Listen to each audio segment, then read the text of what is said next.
Marilah Romo, Suster, dan teman-teman kita bersatu dalam doa. Dalam nama Bapa, Putra, dan Kudus. Amin. Selamat pagi ya Tuhan, pujian syukur kami haturkan dalam tangan-Mu atas segala berkat dan perlindungan-Mu selama kami bersatu tadi malam. Ya Tuhan, pada pagi hari ini kami hendak memulai pembelajaran kami. Kiranya Engkau senantiasa memberkati, sehingga apa yang kami pelajari pada hari ini dapat menjadi pembekalan kami di kemudian hari.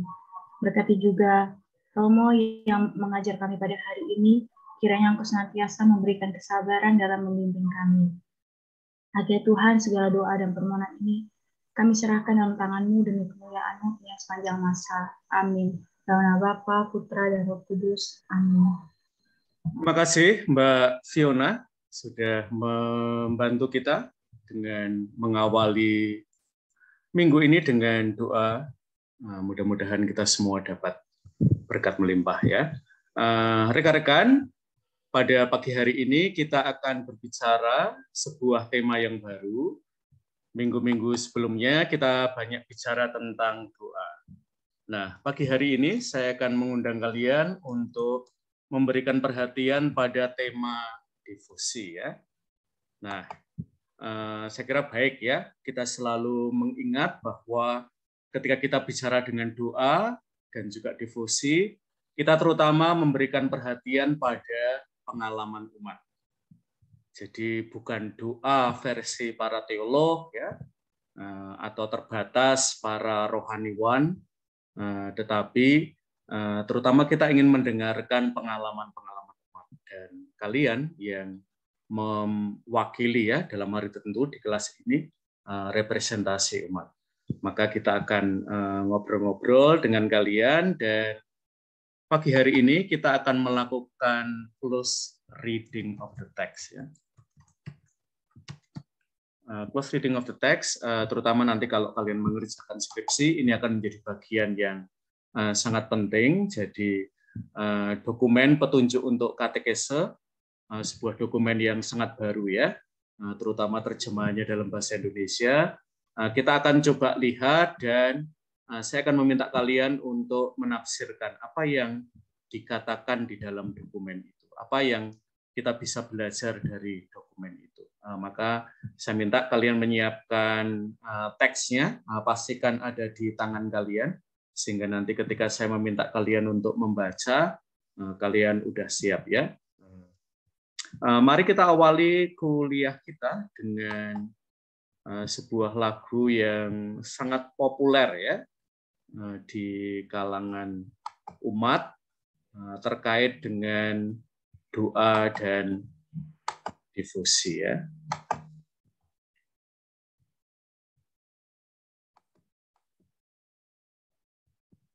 Salah satu doa yang kemudian dilakukan yang sangat populer di kalangan umat, terutama dalam berbagai kesempatan, dalam Ekaristi, terutama Ekaristi peringatan arwah, adalah Derek Dewi Maria ya. Tentu setiap komunitas yang lokal barangkali memiliki lagunya sendiri, terutama yang berbahasa Jawa. Lagu ini sangat populer. Hampir secara otomatis dinyanyikan pada akhir Ekaristi. Dewi Maria, untuk engkang mana, boten yen kuwatoso ibu jangkung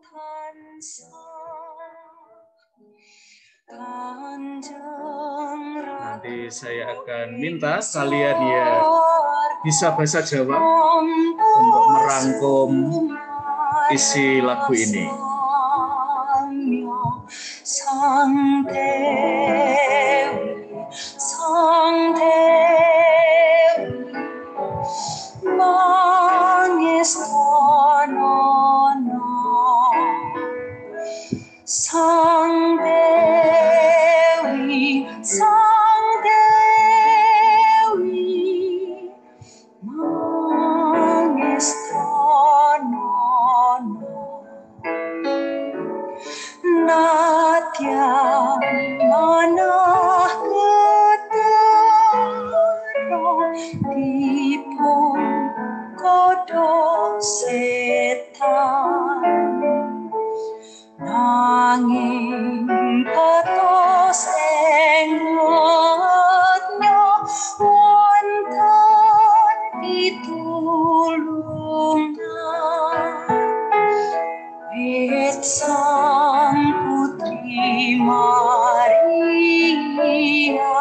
mongso teko anggilan Sang Dewi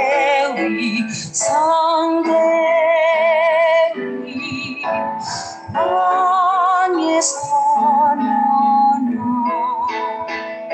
Sang Dewi mangestono mangka saking apasnya ngantos kelu setan boten yen tangan tosa klantor perpisahan ugaripun nyanyuwun ibu tansah tetulung Sang Dewi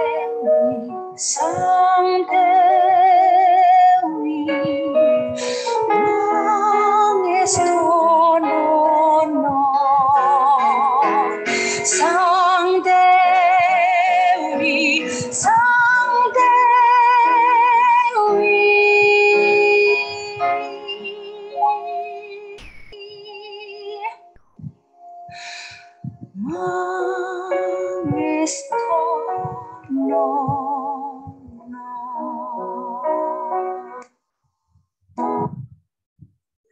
Oke, sekarang saya minta kalian yang orang Jawa silahkan memberikan reaksi dengan raise hand ya, sehingga saya tidak salah pilih kalian.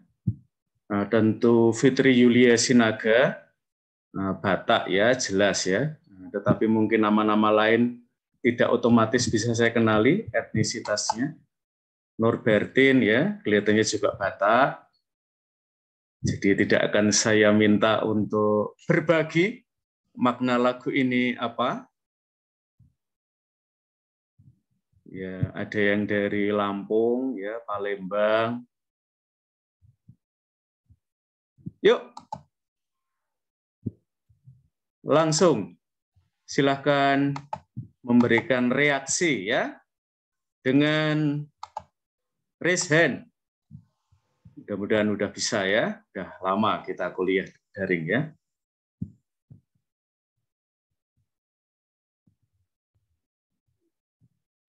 Oke, tidak ada orang Jawa di sini?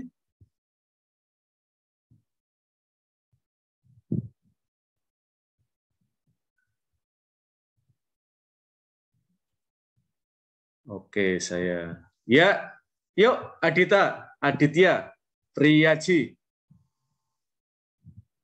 Silakan. Ya, gimana, Romo? Ya, suka dengerin lagu ini? Ya, kurang sering. Oke, ya.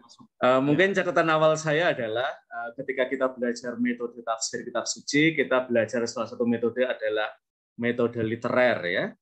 Jadi kita melihat lagu ini sebagai sebuah teks, ya, dan di dalamnya ada tentu kandungan sastranya. Ya.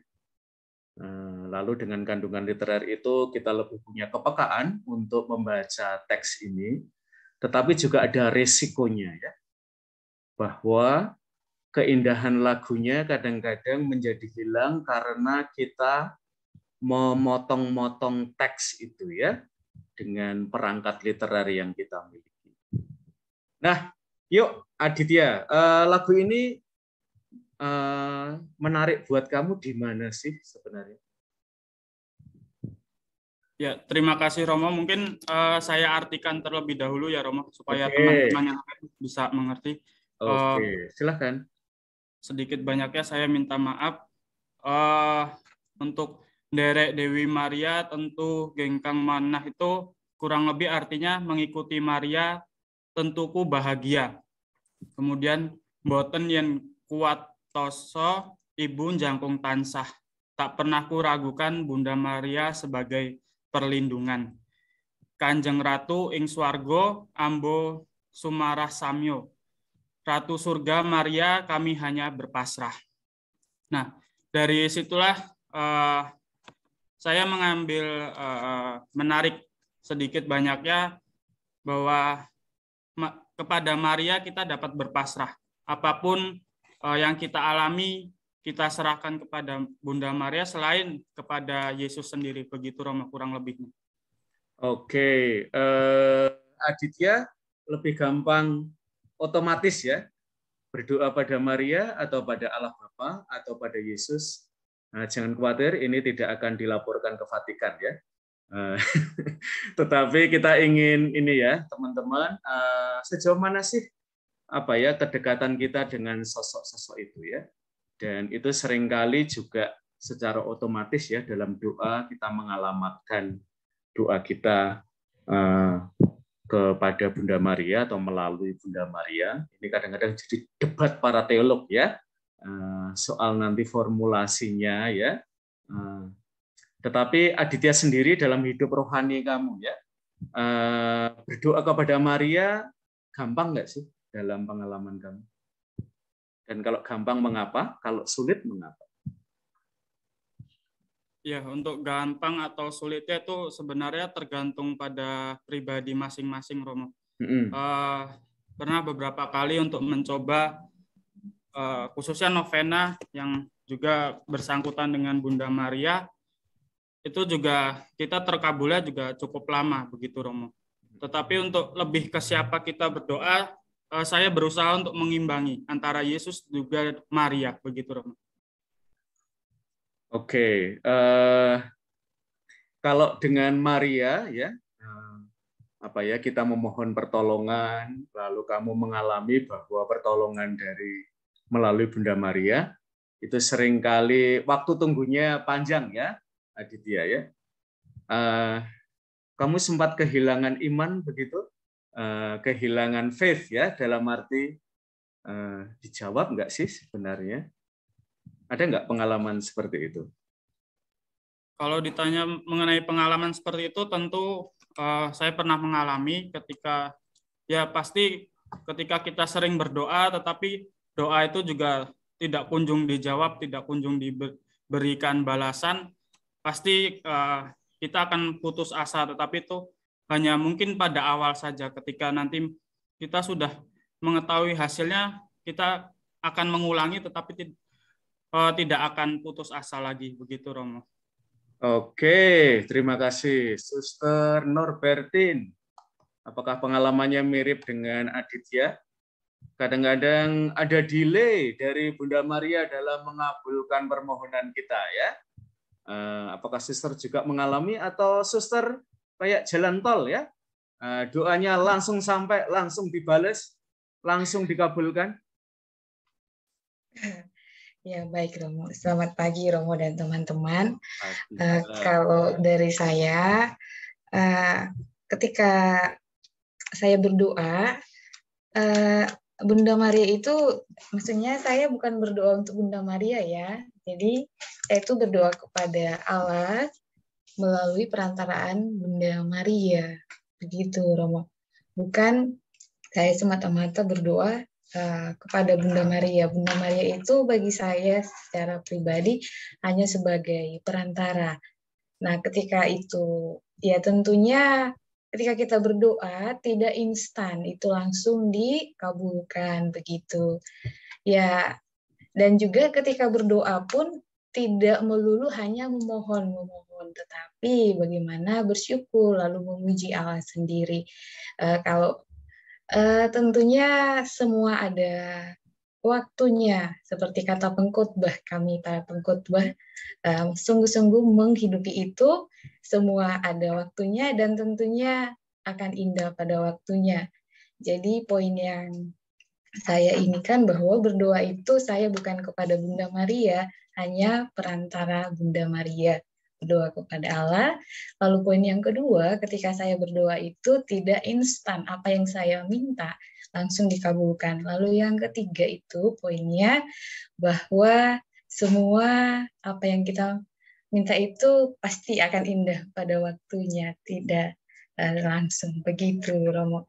Ya, pasti juga ada ketika kita meminta. Contohnya ya, Romo ya, pengalaman saya. Kebetulan saya itu 2 bersaudara, lalu saya ya meminta supaya keluarga saya seperti ini, lalu adik saya dapat jodoh begitu. Terus itu belum dikabulkan ya. Semua ya saya percaya bahwa nanti akan diberikan ya indah pada waktunya begitu. Itu Romo. Itu setiap hari kita doakan, tetapi ya tidak instan gitu tadi. Semua rencana Tuhan begitu.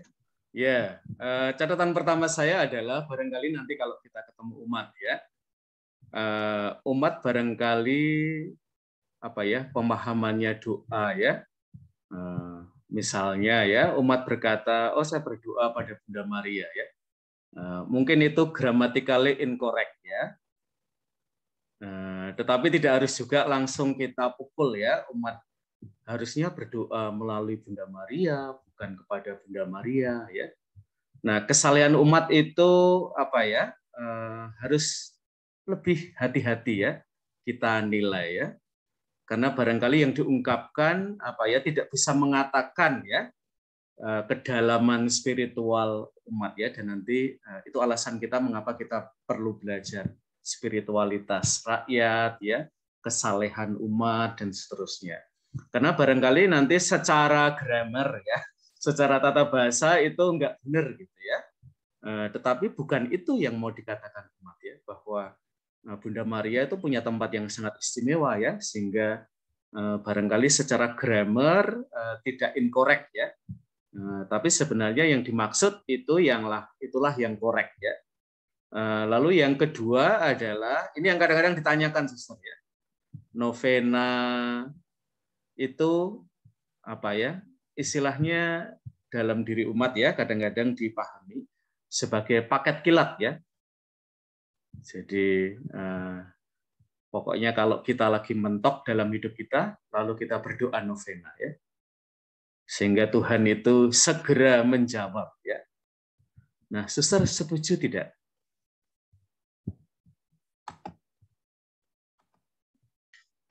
Kalau dari saya sih Romo kurang setuju ya Romo ya, karena itu seperti memaksa segera begitu. Nah itu tadi kembali pada ya pengkhotbah tadi, semua ada waktunya dan indah pada waktunya, tidak ada kata memaksa. Jadi kalau segera harus begitu kan ya tidak baik, apalagi juga kami para Dominikan bahwa ya di dalam doa itu tidak melulu meminta karena Tuhan sudah tahu apa yang akan kita butuhkan. Maka ya kami para Dominikan ya lebih pada kontemplasi lalu hening, tidak banyak berkata-kata meskipun kami seorang pewarta, tapi dalam hal doa tidak banyak bicara, tidak sibuk dengan diri saya sendiri meminta kepada Tuhan, tetapi biarlah Tuhan yang berkata kepada saya sehingga saya tidak mendominasi akan apa yang saya inginkan dari Tuhan begitu. Jadi secara pribadi sih Romo ya, tadi juga pandangan saya bahwa saya berdoa melalui perantaran Bunda Maria itu kan secara pribadi, saya secara pribadi bukan ya menginkludkan semua orang, tetapi itu secara pribadi. Jadi saya kurang setuju dengan itu, ada sebuah memaksa harus segera dikabulkan begitu. Saya kurang setuju akan itu. Begitu Romo. Oke, Mbak Francisca Octavia Asri Wigati. Ada tuh Mbak di gereja-gereja ya suka ada selebaran ya, novena yang tidak pernah gagal.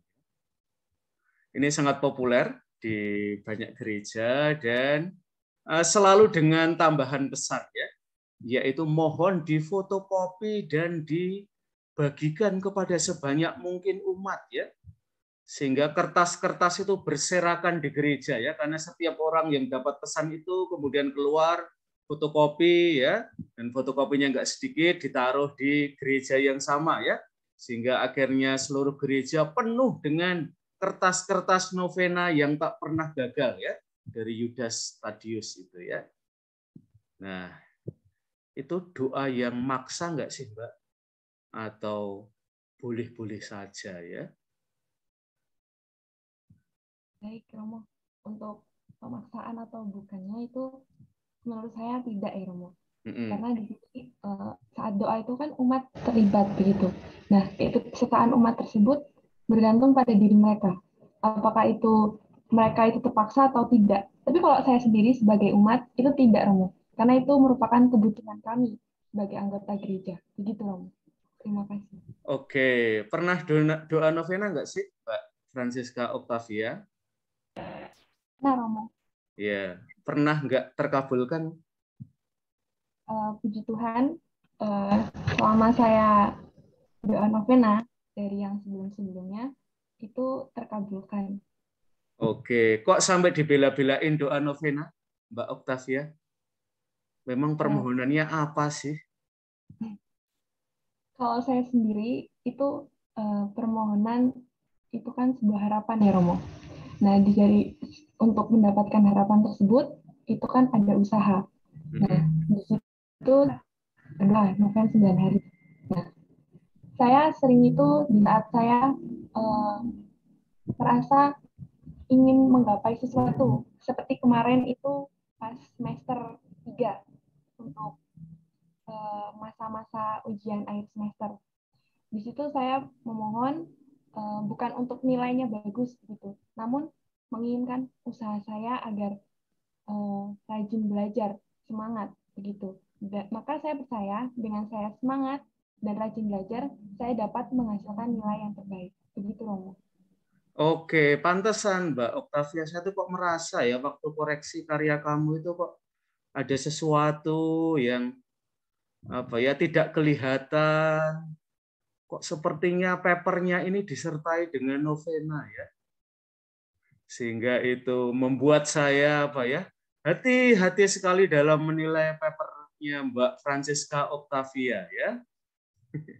Oke, terima kasih. Yuk, Andrew. Gimana, Andrew? Ya, Romo. Ya, boleh nanggapi teman-teman kamu sebelumnya, boleh juga langsung kamu menjawab pertanyaan saya. Ya, kalau ini yang tadi soal apa doa-doa yang di gereja itu tadi, Romo. Kalau menurut saya juga sepaham dengan Asri itu bukan suatu bentuk pemaksaan ya, tapi mungkin saya lebih melihat dari sisi apa gereja dan usaha dari imam sendiri. Maksudnya pastor paroki lebihnya itu untuk apa ya, supaya mengajak umat di parokinya itu untuk ikut terlibat aktif berdoa. Nah, karena di paroki saya di Purbalingga itu Romo parokinya itu menegaskan ada salam Orlando, ora lali donga gitu loh. Nah, itu juga Orlando, ora lali donga. Nah, itu juga apa ya? Bukan suatu pemaksaan ya, mengajak untuk apa agar umat itu biar supaya aktif berdoa dan mau berdoa, berbicara kepada Tuhan, berbicara pada Bunda Maria, mendekatkan diri, gitu aja sih. Oke, terima kasih Raimundus Andrew ya. Jangan lupa berdoa ya. Ini sesuatu yang di Paroki Purbalingga ya. Jadi kita agak mengandekan bahwa Raimundus Andrew juga punya habitus doa ya. Gegara dia menjadi bagian dari paroki itu. Jadi teman-teman, kalau apa ya pendoa menjadi syarat dari suami kamu ya. Nah, Andrew bisa kamu pertimbangkan ya. Kelihatannya tidak dipertanyakan lagi kemampuannya untuk menjadi imam ya bagi kamu ya. Oke, rekan-rekan, sekarang saya ingin, saya kira kita sudah membaca ya,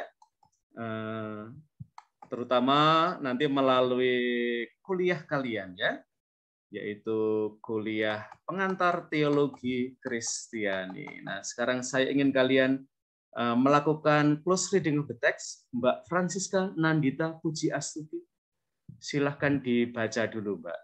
Kamu boleh membaca satu kalimat, kalau sudah ada sesuatu yang kamu mau tanggapi, nggak usah baca seluruhnya ya. Pokoknya baca aja sebanyak yang kamu pengen ya. Yang penting kamu punya sesuatu untuk kamu katakan. Mengajar untuk berdoa. Nomor 86. Doa itu terutama merupakan anugerah Allah. Sesungguhnya di dalam setiap orang yang dibaptis, Roh sendiri berdoa untuk kita kepada Allah dengan keluhan-keluhan yang tak terucap. Roma 8 ayat 26. Katekis mempunyai tugas mendidik untuk doa dengan doa dengan mengembangkan dimensi kontemplatif pengalaman Kristiani.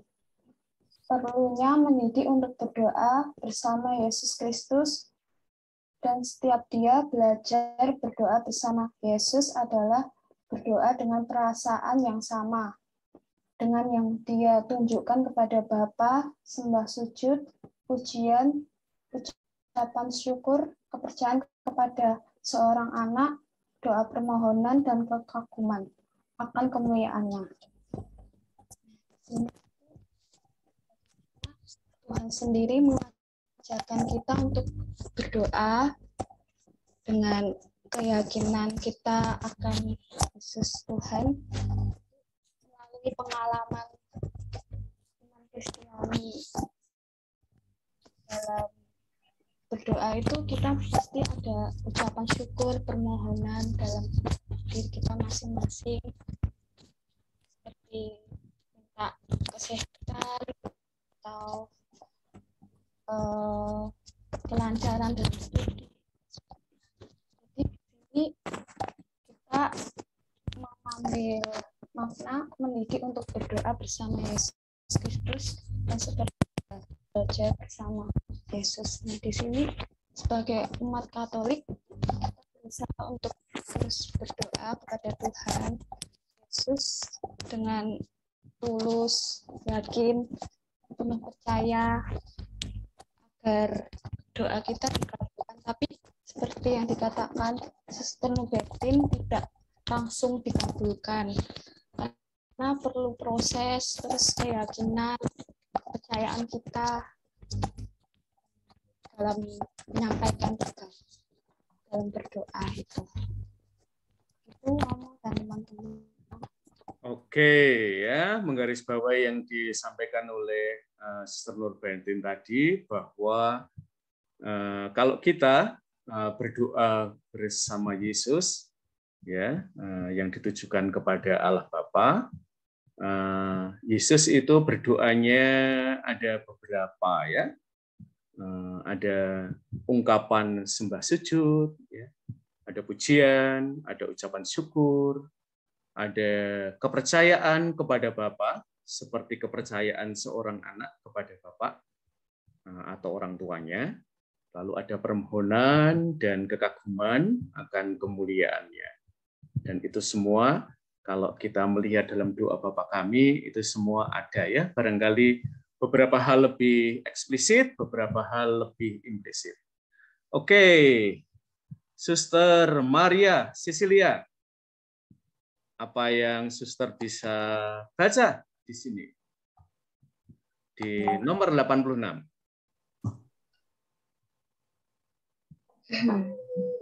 Terima kasih Romo dan teman-teman. Saya baca lanjut mulai dari segala perasaan ini tercermin dalam doa Bapa kami, doa yang diajarkan Yesus kepada para muridnya dan yang menjadi model dari segala doa Kristiani. Bila katekese diresapi oleh suasana doa, pembelajaran seluruh hidup Kristiani mencapai kedalamannya. Ya seperti yang tadi sudah Romo katakan, bahwa doa Bapa kami itu sudah menjadi satu paket yang komplit ya. Semuanya ada di dalam itu. Nah, di sini saya mau men-sharingkan sedikit tentang pengalaman doa selama ini. Sebelum saya tahu bagaimana bahwa berdoa itu terlebih dahulu kita bersembah sujud, memuji, memuliakan Tuhan, bersyukur. Setelah itu baru permohonan. Jadi pengalaman pribadi saya selama ini sebelum saya mengetahui akan hal itu, saya lebih banyak ketika berada di hadapan Tuhan itu, saya lebih banyak memohon dan bahkan saya lupa untuk bersyukur kepada Tuhan dan lebih banyak memohon, meminta. Nah, setelah saya mendapat pengarahan, pengetahuan tentang mengenal doa Bapa Kami secara mendalam dari keseluruhannya itu, ternyata sebelum kita memohon dan meminta itu, kita harus terlebih dahulu bersembah sujud, memuji, memuliakan Tuhan, bersyukur. Setelah itu baru kita bisa meminta, karena sebelum kita meminta juga Tuhan itu sudah tahu lebih dulu isi hati kita. Tuhan yang lebih tahu. Tapi di saat kita memohon dan meminta itu, di situ saya pengalaman pribadi itu saya merasa bahwa ketika saya memohon dan meminta itu, saya mencurahkan seluruh perasaan saya. Dan di situ secara pribadi dari doa-doa yang saya ucapkan itu, saya merasa lebih dekat dengan Tuhan dan merasakan bagaimana kedalaman dari doa itu sendiri. Itu sih dari saya, Romo. Oke, terima kasih Suster. Saya kira poin penting yang disampaikan Suster adalah kita mulai dengan aktivitas doa ya.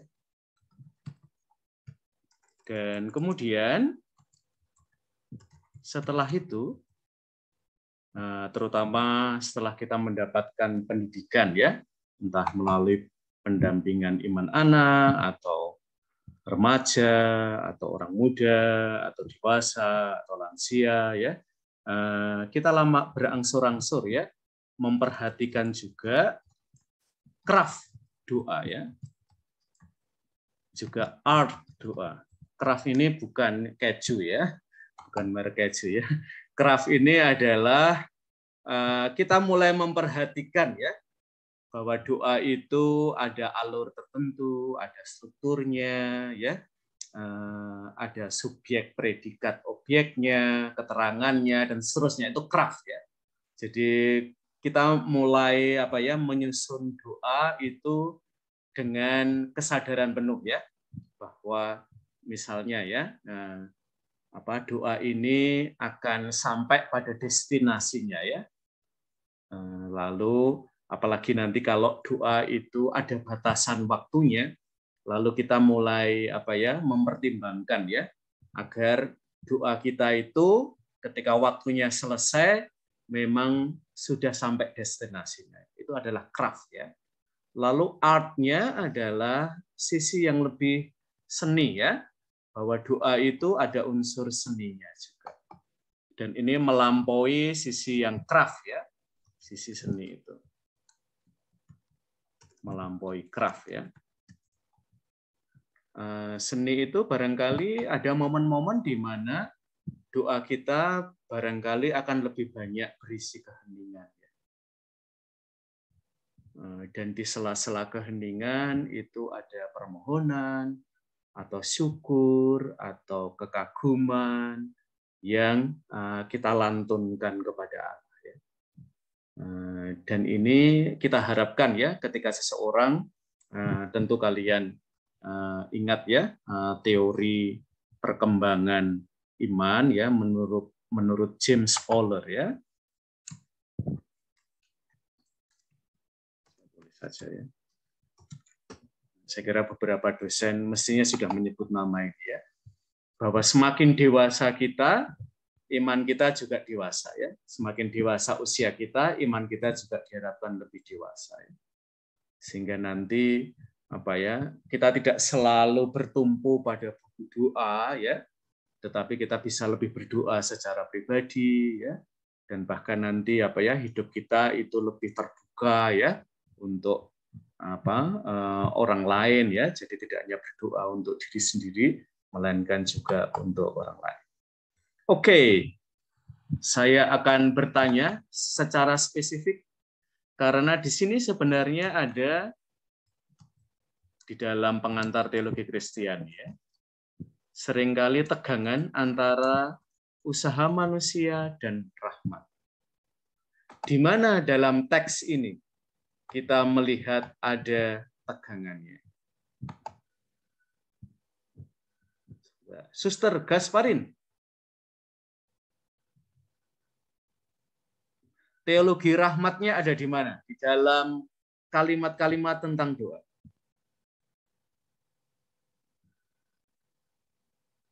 Baik, Romo. Terima kasih. Kalau dari saya, teologinya adalah belajar berdoa bersama Yesus. Belajar berdoa bersama Yesus, ya. Adalah berdoa dengan perasaan yang sama dengan yang dia tujukan kepada Bapa, sembah sujud pujian, ucapan syukur, kepercayaan. Seperti itu, Romo, kalau dari saya. Oke. Rengga, semoga dengan memelihara kumis ya kebijaksanaannya semakin bertambah. Mudah-mudahan bukan karena alat pencukur kumisnya udah habis ya. Belum bisa keluar kampus. Teologi rahmatnya ada di mana, Rengga? Dalam pemahaman tentang doa. Dari kalimat kedua ini ya, Bang. Teologi rahmatnya itu ini.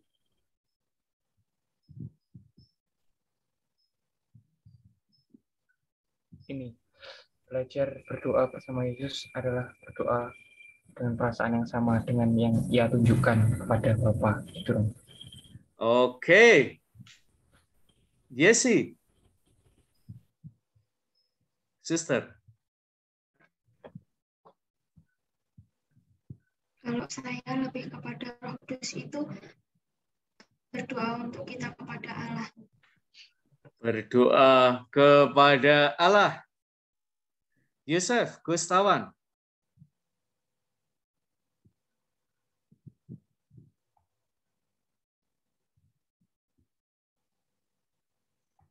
Yosef Gustawan.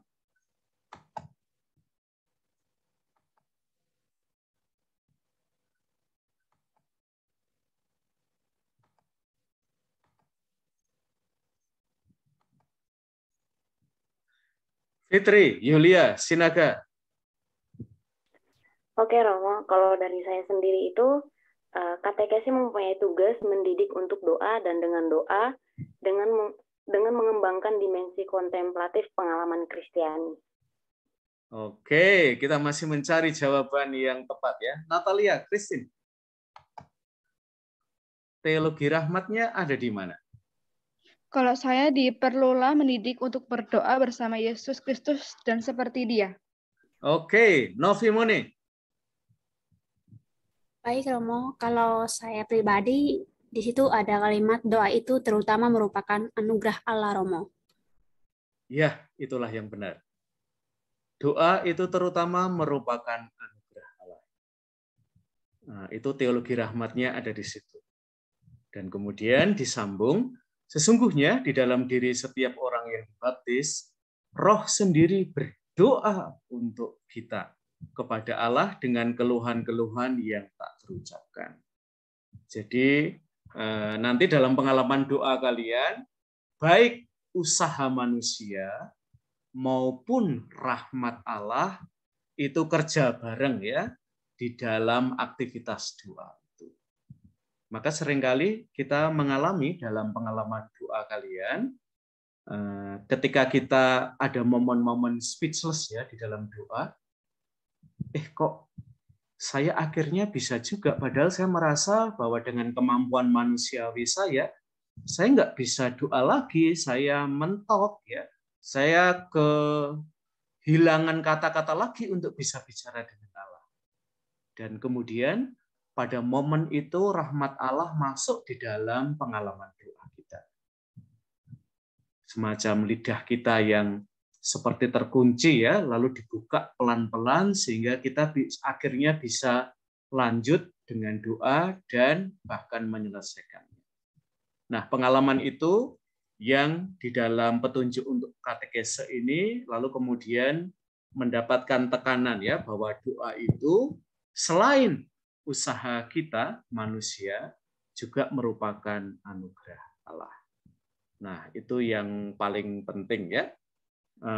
Lalu pertanyaan saya selanjutnya untuk kalian. Hari Pangestu. Iya, Romo. Ya, pertanyaan saya. Tugas katekis mendidik umat untuk berdoa, apakah cukup? Menurut saya tidak cukup, Romo. Ya, mengapa tidak cukup, Hari? Karena katekis sendiri cuma hanya menghantarkan umat sendiri ya, Romo. Seharusnya itu umat itu menemukan sendiri dan juga melakukan itu dengan sendiri, bukan hanya pada katekese saja. Seperti itu, Romo. Oke, kita mencari pengayaan dari yang lain. Katarina, Renata.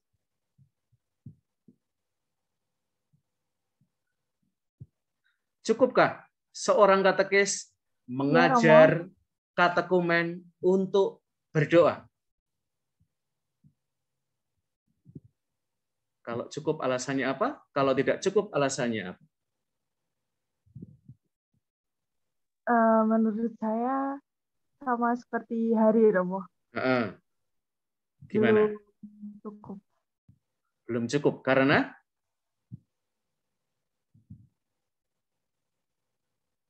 Karena tidak hanya sampai situ saja sebagai katekis, kita mengajarkan kepada umat-umat gitu, Romo. Oke, teman-teman, kuncinya ada di kalimat kedua. Katekese mempunyai tugas mendidik untuk doa dan dengan doa. Dan itu mengandaikan bahwa seorang katekis adalah tidak saja pengajar doa, melainkan dia juga seorang pendoa. Karena katekese itu pendidikannya memang pada satu sisi akhirnya menghantar orang untuk memiliki pengalaman doa. Pada saat yang bersamaan, jangan dilupakan bahwa dengan doa, ya, karena di dalam doa sebenarnya nanti kita akan melihat ya, misalnya ya doa Bapa Kami oleh salah satu penulis tafsir kitab suci mengatakan ya seluruh Injil itu kalau boleh kita ringkas ya ada dalam doa Bapa Kami itu. Maka kita bisa melihat betapa kayanya sebuah doa ya rekan-rekan. Maka tidak sekedar kita mengajar katekumen untuk berdoa, melainkan juga dengan doa ya. Nah, itu close reading dari nomor 86 ya.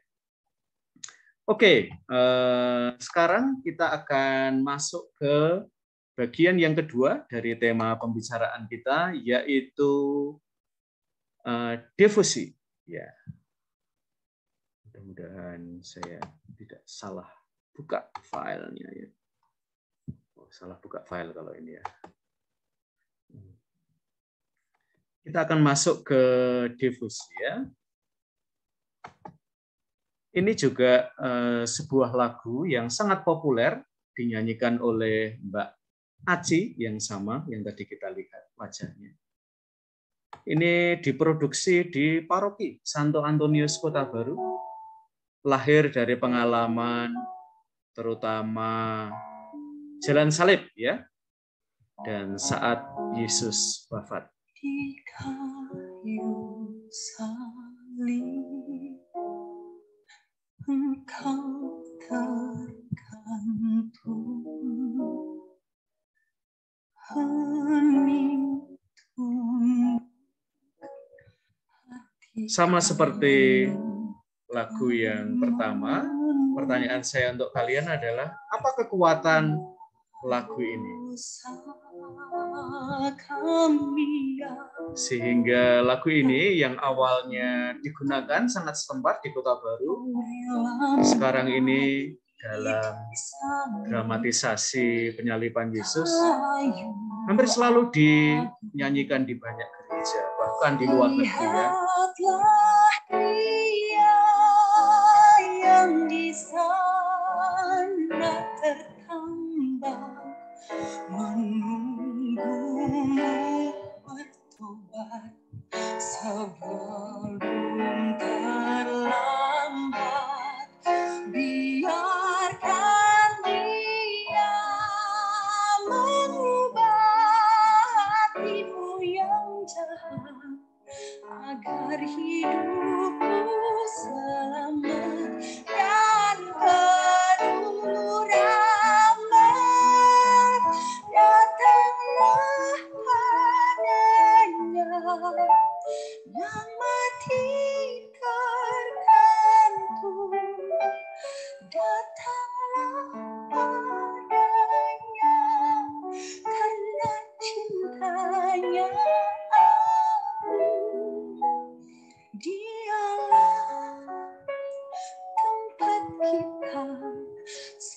selalu berlindung, baginya kita selambungkan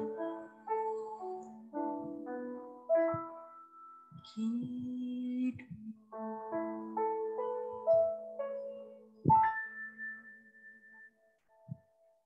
Oke, nanti terutama kalau kalian dapat mata kuliah atau sesi khusus dengan Romo Prir ya. Nah, nanti kalian akan belajar ya perbedaan antara lagu liturgi, lagu rohani, lagu pop rohani ya. Nah, itu seringkali adalah dari expert ya. Kita akan coba lihat dulu ya dari pengalaman kalian sebagai pendengar.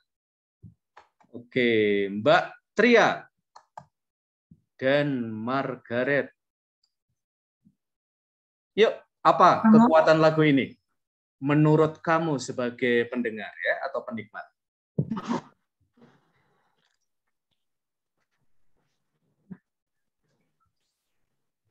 Yuk, Tria, Margaret, Imelda.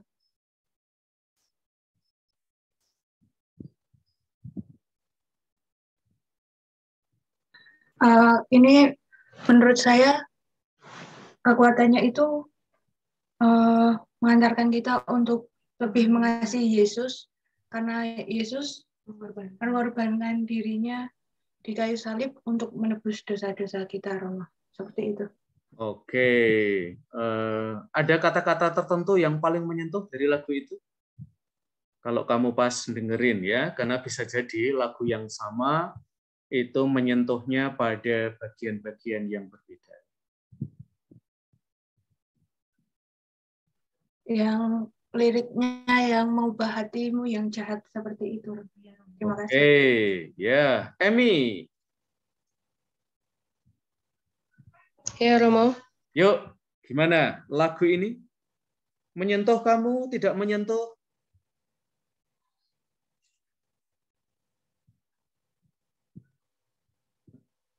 Yuk, Emi, jangan dimatikan. Romo, saya tadi nggak dengar lagunya, Romo. Oke, ya sudah. Kita ganti aja ya. Maria, Claret. Iya, iya Romo. Yuk. Pertanyaannya masih sama? Dari lagu ini memiliki kekuatan bahwa sebagai umat Allah kita harus lebih mencintai Yesus Kristus karena Ia tuh rela mengorbankan nyawanya bagi kita sendiri. Seperti itu, Romo. Terima kasih. Oke. Yuk, kita masih meminta kalian untuk berpendapat. Maxima Florentina.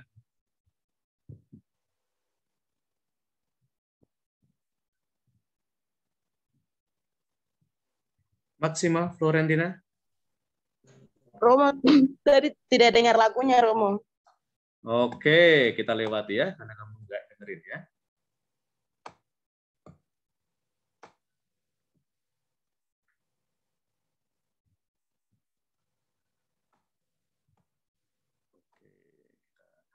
Sarjono. Yohanes. Halo Romo. Yuk.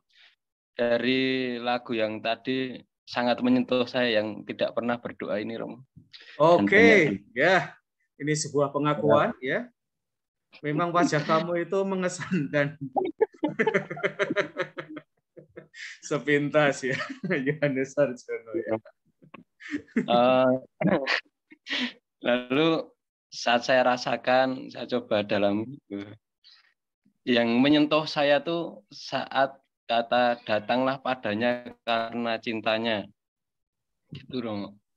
Oke. Kenapa itu menyentuh? Karena kadang saya berdoa itu tidak tahu, hanya memohon, hanya doa yang saya berikan tuh tidak dengan cinta. Kadang hanya karena kepaksa, karena hanya keinginan. Nah, tapi kurang dengan cinta. Di situ yang buat saya sadar.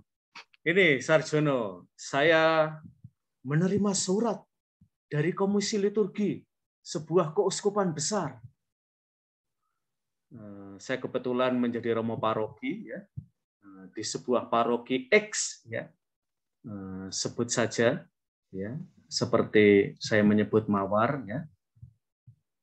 Nah, surat itu isinya adalah Romo Andalas. Mulai detik ini jangan pernah menggunakan lagu yang baru saja Romo dengarkan tadi untuk Ekaristi, karena lagu itu bukan lagu liturgi. Gimana nih Mas Sarjono? Lagunya menyentuh banget ya. Bahkan sebagai orang yang tidak sangat pendoa, lagu itu nyentuh dalam banget ya. Tapi kemudian ada surat dari Komisi Liturgi, lagu itu mulai sekarang jangan pernah digunakan dalam perayaan Ekaristi. Gimana Mas Sarjono? Bantulah Romo Andalas yang sedang bingung itu. Ya Romo, saya bantu lewat doa aja. Enggak Romo. Jadi kan pasti tetap ada kriteria di mana doa itu dianggap untuk bisa dinyanyikan di perayaan Ekaristi. Nah pada dasarnya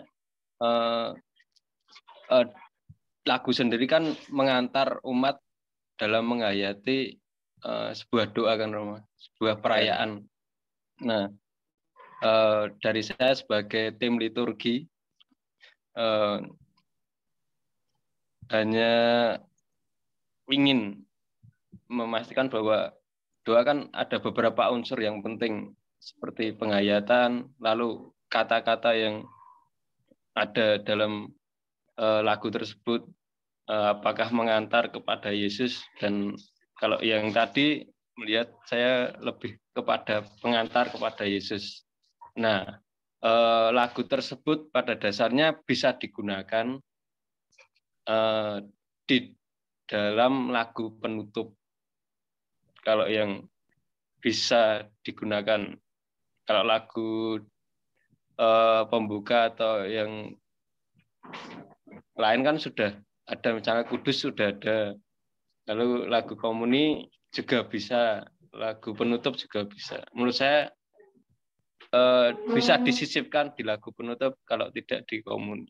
Ya tujuannya agar umat ya terbantu dengan lagu tersebut dan kata-kata tersebut. Itu kami dari tim liturgi. Ya, saya pengennya ini apa? Kayaknya akan menyentuh banget ya ketika mari kita awali perayaan Ekaristi ini dengan memeriksa hati kita, lalu Kor nyanyi dong lagu itu di kayu salib. Kira-kira gimana Yohanes Andrew, kok Yohanes Andrew? Yohanes Sarjono dan Raymondus Andrew, mengapa kalian saya satukan ya? Tapi secara umum Sarjono setuju ya. Ini masuk kriteria lagu liturgi.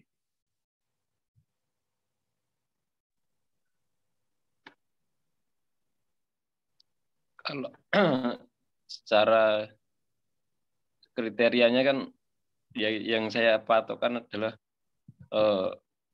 ada unsur ke arah pengantar kepada Yesus. Menurut saya seperti itu. Ya, tapi kok anunya nadanya ngepop banget ya, kurang liturgis. Kira-kira Yohanes Sarjono membelanya gimana nih? Kamu kelihatannya akan membela saya ya? Ya, yang terpenting tuh lagunya atau penghayatan yang mau diberikan kepada umat agar terhantar gitu. Kalau kita pakai lagu liturgis misalnya, ya pada dasarnya kan lagu liturgis itu kalau menurut saya sebagai orang muda ya, nah itu cuma lagu-lagu orang lama tuh dari saya loh, kurang kekinian. Ya. Kurang kekinian. Jadi bagi saya menghayati gitu. Gitu Romo. Oke. Aditya, Riaji, setuju dengan Sarjono? Karena ini nanti akan jadi perdebatan ya, terutama kalau kita menyelenggarakan Ekaristi kaum muda, mungkin juga nanti ibadah Jumat Agung. Lagu ini akan selalu diperdebatkan ya oleh, nah salah satunya yang di kampus kita itu ada pusat musik liturgi ya, yang menganggap lagu-lagu Kidung Ekaristi Kota Baru itu bukan lagu liturgi. Paling banter dia lagu rohani populer. Ya. Maka mestinya tidak kita prioritaskan untuk kita nyanyikan di dalam perayaan liturgi resmi Ekaristi. Gimana nih Aditya? Kita itu satu kompleks ya, antara yang setuju dan yang tidak setuju ya. Kita gembosin aja mobilnya Romo Prir ya.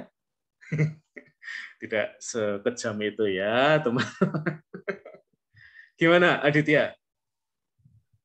Ya Romo, kalau dari saya tadi kurang lebihnya setuju dengan Mas Sarjono ya. Karena kalau memang kita selalu murni menggunakan lagu liturgi itu, kalau untuk saat-saat ini nampaknya akan membosankan ya Romo. Begitu Romo. Jadi membosankannya di mana sih Aditya? Ya karena kalau setahu saya lagu liturgi ya begitu-begitu aja ya Romo. Tidak ada daya tarik yang bisa menarik umat lebih lagi, dan mungkin untuk saat ini lagu-lagu yang seperti itulah yang dikatakan bukan lagu liturgi itu yang bisa menarik umat dan bisa untuk digunakan untuk menghayati lebih dalam lagi. Begitu Romo. Iya, kalau kamu dituduh Aditya sekarang Kristen banget sih. Memandang lagu. Gimana nih Aditya jawabanmu? Ya, gimana ya? Biarkan mereka yang mengatakan itu ngerti sendiri aja lah, Romo. Oke, ya. Rekan-rekan, nanti itu akan menjadi salah satu area ya. Nah, terutama kalau kita bicara tentang spiritualitas kerakyatan, mistisisme kerakyatan, lagu-lagu yang tumbuh ya dari pengalaman iman umat yang seringkali tidak kuliah di pendidikan, tidak kuliah teologi, apalagi ya, tidak ikut kursus musik liturgi, tetapi punya passion ya dalam ibadah dan mereka menciptakan lagu-lagu ini ya. Seringkali diskusi hangatnya adalah sebuah lagu itu masuk dalam kriteria lagu liturgi kalau mengutip dari teks-teks kitab suci. Sehingga hati pendoa atau pelantun tidak mendua ya. Ya. Dan nanti itu akan menjadi ya, diskusi yang menarik ya. Apakah boleh lagu dari original soundtrack Layangan Putus diganti dengan syair-syair rohani dan kemudian kita nyanyikan di dalam gereja ya. Atau ini ya, antara Yesus di Taman Getsemani dengan lagunya 1 jam saja, lagu dangdut. Kan sama ya, 1 jam saja ya. Berjagalah 1 jam saja dan 1 jam saja ya. Apakah boleh kata-katanya diganti ya? Nah, itu nanti akan jadi perdebatan. Tapi saya kira untuk sesi ini, teman-teman, kita mau belajar dari ini ya, mistisisme kerakyatan yang hidup di kalangan umat kita ya. Dan nanti saya kira tugas kita ya untuk menjembatani itu ya, agar dialognya itu tidak membuat patah hati salah satu pihak ya. Terutama tadi itu ya Aditya, lalu Sarjono, pernah nggak sih teman-teman yang menyusun musik liturgi itu memikirkan ya, bahwa lagu-lagu liturgi yang sangat biblis itu ternyata gagal menyentuh hati orang muda. Dan justru lagu-lagu yang barangkali sering dituduh sangat sekuler ya, atau mungkin agak kejam ya, dikatakan itu disambung-sambungkan aja teks kitab sucinya ya. Tetapi dalam praktek ternyata itu lebih menyentuh umat ya. Nah, teman-teman, karena keterbatasan waktu ya, kita akan lihat beberapa praktek ya di dalam terutama praktek devosi ya.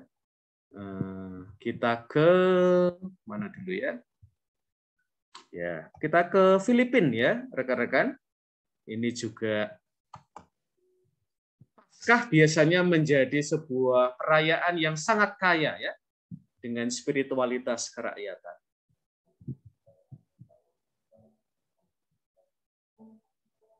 Jadi ini ada sekelompok umat Katolik mendera tubuhnya seperti Yesus didera oleh para serdadu ya.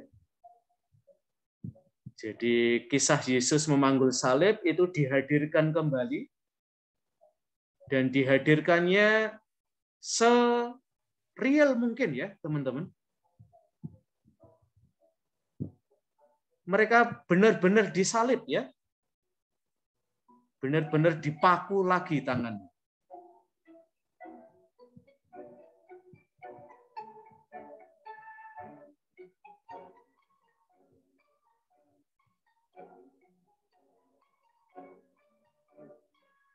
Ini terutama sangat dipengaruhi ya oleh tradisi kekatolikan, terutama di Spanyol, di Portugis, dan nanti untuk teman-teman di Larantuka ya, itu juga kita menemukan model yang serupa ya dengan Semana Santa ya.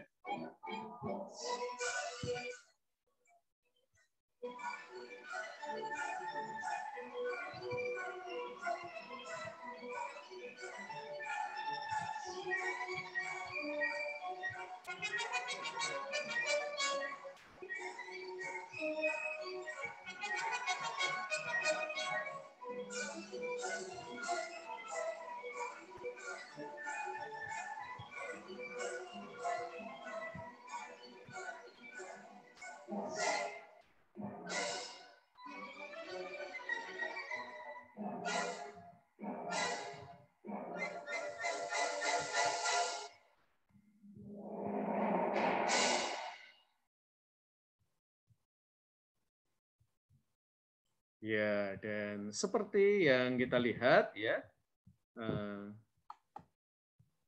di dalam kerohanian rakyat ya, ketika orang itu merasakan seperti yang Yesus rasakan secara fisik, mereka sampai pada misteri Jumat Agung ya.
Ya,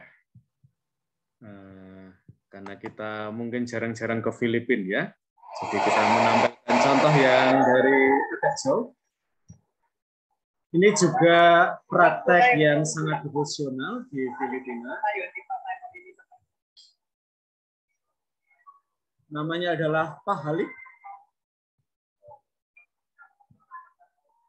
Jadi jenazah Yesus yang mendekati ukuran manusia biasa, ya. Ada praktik mencium jenazah Yesus.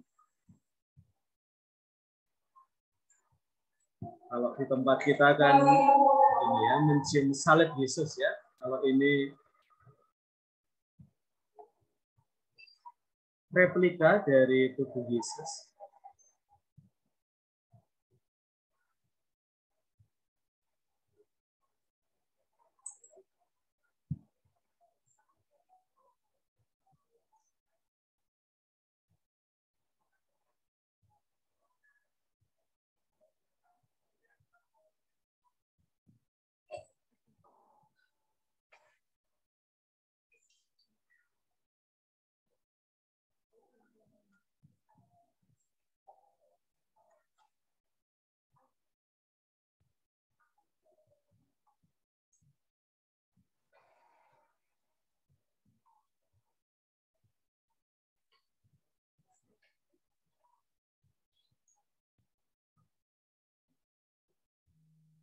Nah, itu adalah beberapa contoh ya dari difusi kerakyatan.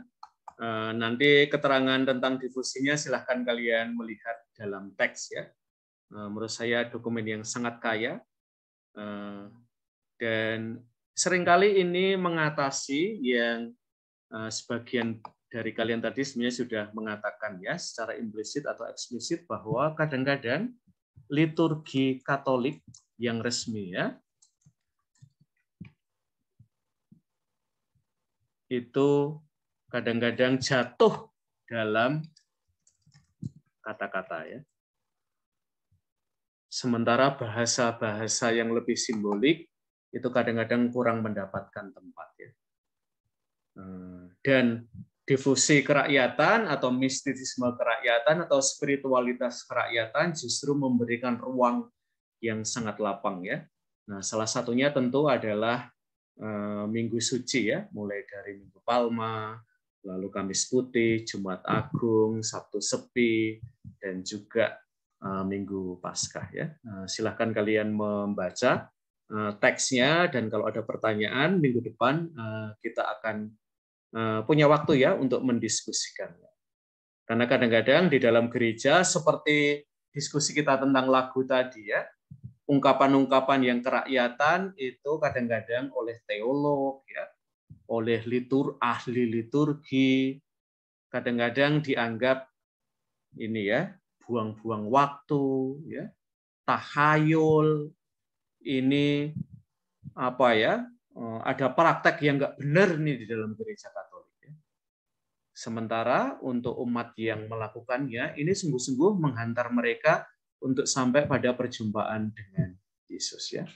Misalnya tadi yang pahalik tadi ya, saya pernah di Laut Pasifik teman-teman, dan di sana itu ada ritual ya, yang kemungkinan ya berasal dari tradisi yang lebih kuno ya, entah itu Spanyol atau Portugis ya. Kalau kita melayat pada orang yang meninggal, di situ itu ada ritual mencium tubuh jenazahnya ya. Dan saya karena apa ya tidak berasal dari tradisi itu, ya saya nggak bisa aja ya. Jenazah kok diberi penghormatan dengan dicium ya. Jadi kita betul-betul mencium jenazah itu ya. Maka saya melakukan waktu itu ya. Ya sudah, saya membungkuk di hadapan jenazah itu, lalu saya berdoa ya. Dan ternyata ada banyak murid yang kemudian mengikuti saya ya. Yang di depan-depan itu karena diminta oleh romo yang lain untuk mencium jenazah, mereka mencium jenazah ya dengan agak pikir-pikir ya. Dan kemudian ketika saya memberikan contoh bahwa ada cara lain, mereka banyak ya yang mengikuti saya. Oke, rekan-rekan, demikian kuliah kita pada pagi hari ini. Masih ada waktu, jadi silakan kalian membaca, terutama bagian mistisisme kerakyatan ya. Karena ini akan sangat hidup di kalangan umat dan mungkin nanti kalian terlibat juga ya untuk menciptakan, mengkreasi ya bentuk-bentuk penghayatan liturgi yang lebih simbolik. Oke, terima kasih semua atas partisipasinya dan kita ketemu lagi minggu depan. Terima kasih semuanya. Terima kasih Romo. Terima kasih Romo. Terima kasih Romo. Terima kasih Romo. Terima kasih, Romo.